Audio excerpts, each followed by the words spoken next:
Unlike other genres, in product photography, a picture isn't just a visual representation, it's a powerful selling tool.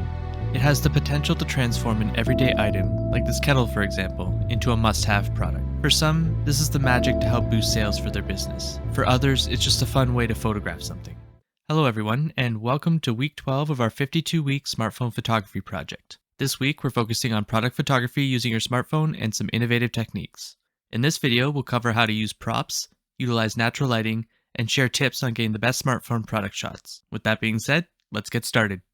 When it comes to product photography, context is everything. A well-placed prop can create a scene that enhances your product, making it more appealing. For example, let's consider this bag of coffee and what would complement it.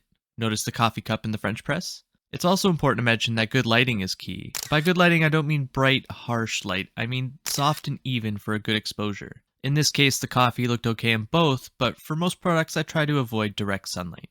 If you're shooting indoors or in low light though, having a space to control the light is advantageous. For example, you can build your own light box out of cardboard, white paper, or anything reflective, and an LED light strip. It does the job just fine.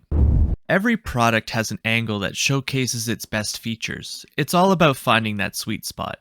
For most products, shooting from eye level will give you the best shots. If the item has more detail on top, then consider photographing it from a higher angle.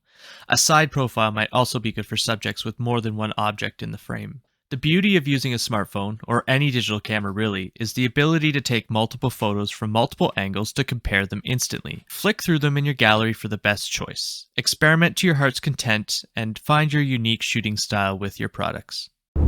Alright, now let's talk about some essential tips for your smartphone product photography. First, you want to avoid using the zoom feature on your smartphone.